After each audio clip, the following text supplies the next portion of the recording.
Hey everybody, this is Michael Gale again, another short video. This is called All Nations Do Not Invade Israel at Armageddon. And so, do all the nations of the world invade Israel in the last days? This question bugged me for decades. I asked God about it for a long time. Of course, the established teaching is yes, all the nations of the earth. That's what it says, right? All the nations. But this never sat with me. I mean, really think about it. Is Peru going to invade Israel pretty soon? Paraguay? Oh yeah. Paraguay is going to, yeah, right. Nepal? You know, it doesn't set with me, and it shouldn't set with anybody. It's nonsense. And so I always knew we were missing something. So this video, I'm going to show you that only some of the surrounding nations invade Israel at Armageddon, not all the nations of the earth. And so the Battle of Armageddon is called the Great Winepress of the Wrath of God. Revelation 14, let's read that. Put in your sharp sickle and gather the clusters from the vines of the earth, because her grapes are ripe.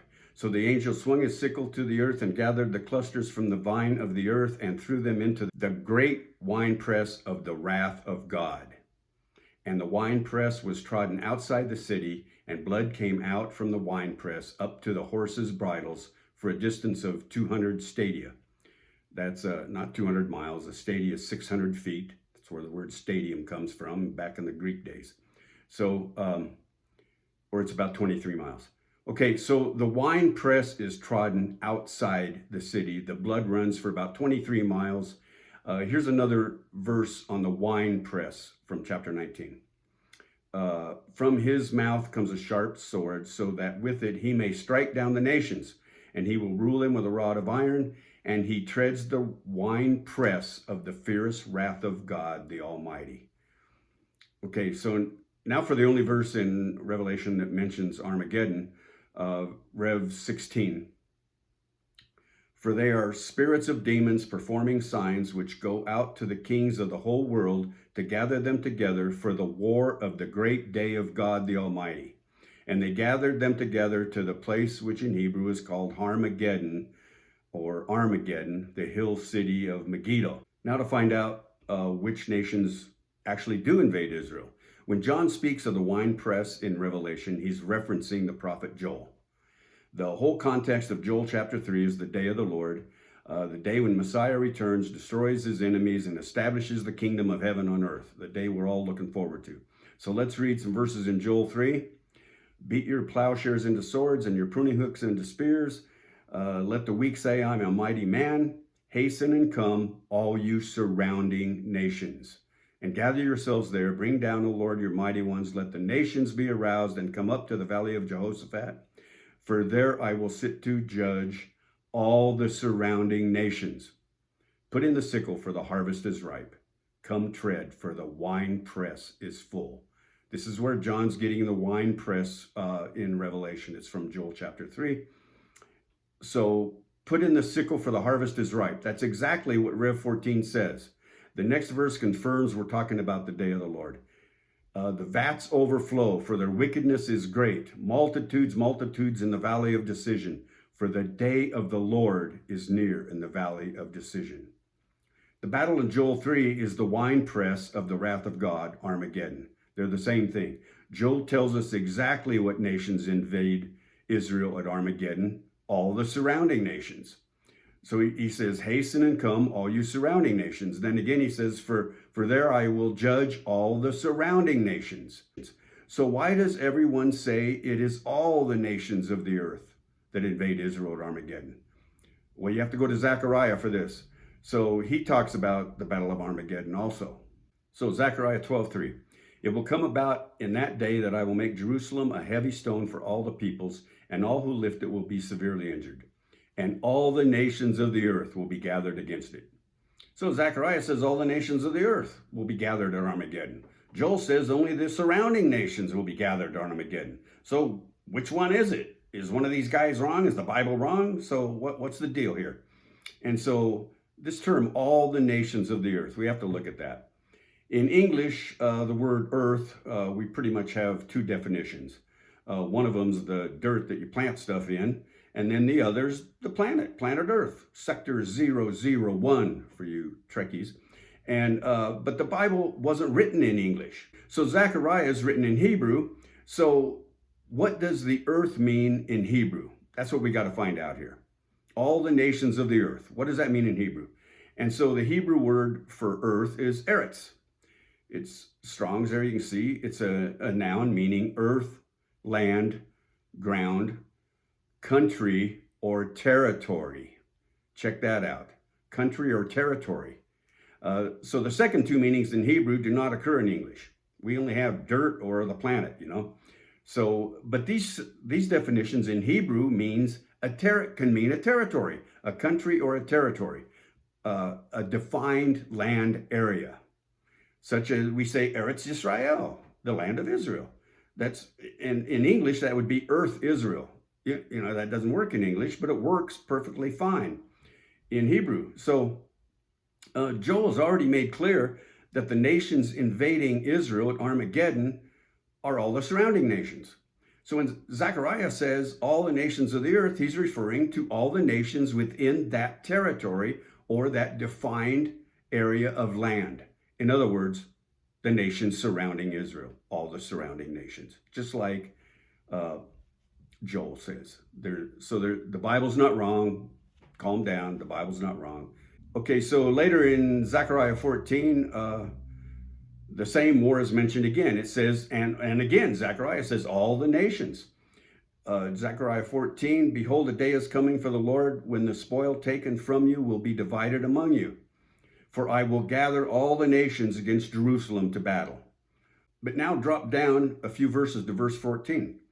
Zechariah 14:14, and the wealth of all the nations of the earth. What? Hold it, that's not what it says. The wealth of all the surrounding nations. This time, while describing the same Battle of Armageddon, Zechariah says, all the surrounding nations. Exactly what Joel says, the surrounding nations. So let's go back to chapter 12, Zechariah 12:2. Behold, I am going to make Jerusalem a cup that causes reeling to all the peoples around. All the peoples of the earth? No, all the peoples around. So only the people around Jerusalem. Again, just what Joel says. So let's go back to our verse in Revelation 16 now. And I saw coming out of the mouth of the dragon and out of the mouth of the beast and out of the mouth of the false prophet 3 unclean spirits like frogs. For they are spirits of demons performing signs which go out to the kings of the whole world to gather them together for the war of the great day of God the Almighty. And they gathered them together to the place which in Hebrew is called Armageddon. Okay, so the unclean spirits of demons go out to the kings of the whole world to gather them together for the battle of Armageddon. So that's why people say, well, it's all the nations, right? The kings of the whole world or earth, once again, this implies that it's everybody. So just like in Hebrew, the word world or earth in Greek, this is Revelation's written in Greek does not necessarily mean the whole planet. So this is Strong's number 3625, the Greek word okomeni, something like that. In biblical Greek contexts, this word can refer to a specific part of the earth. In Bible days, it was commonly used to describe the Greek-speaking world in the times of the Greek Empire.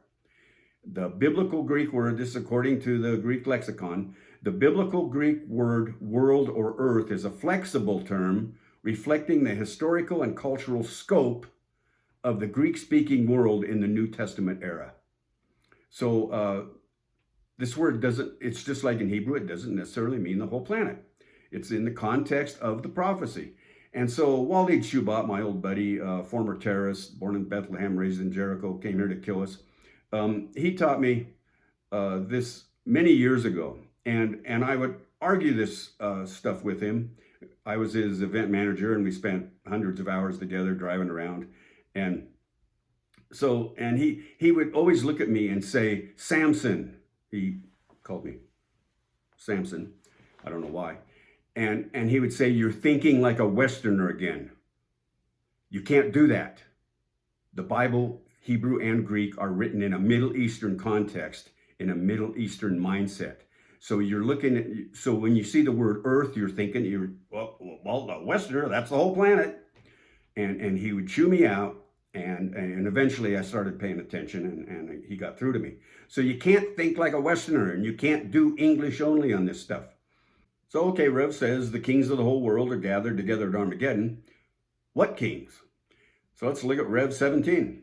The 10 horns which you saw are 10 kings who have not yet received a kingdom, but they receive authority as kings with the beast for 1 hour. These have one purpose, and they give their power and authority to the beast. So in chapter 16, when it says all the kings of the earth are gathered on Armageddon, it's referring to the 10 kings who receive a kingdom with the beast. The beast is the guy that runs the show at Armageddon, right? And so these guys, these 10 kings, are given 10 kingdoms surrounding Israel. So Rev 19 says he treads the winepress of the fierce wrath of God, the Almighty, and on his robe and on his thigh he has a name written, King of Kings and Lord of Lords. And I saw the beast and the kings of the earth and their armies assembled to make war against him who sat on the horse and against his army. Okay, this is talking about Armageddon, again, the winepress of the fierce wrath of God, and 10 kings receive a kingdom and authority from the beast. The beast and the 10 kings assemble to make war against Israel at Armageddon. And so these are 10 nations that surround Israel. These are the 10 toes in Daniel's vision that Messiah comes back as the stone and smashes the 10 toes. And so this is the final battle, Armageddon. It's 10 kings with the beast invading Israel in the last days. So the conclusion is all nations do not invade Israel at Armageddon.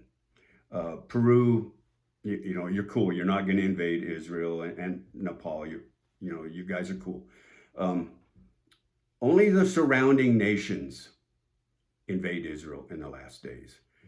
And most of those nations today, we know, are Islamic nations, Muslim nations, and several of them have already sworn to the destruction of Israel.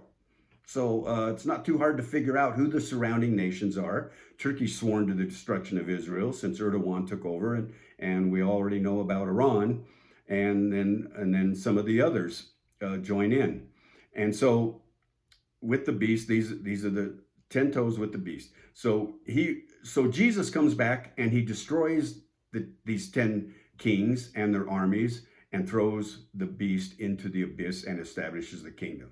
All right, 1,000-year rule and reign of Jesus on the earth. So the obvious question now is, what about Gog Magog?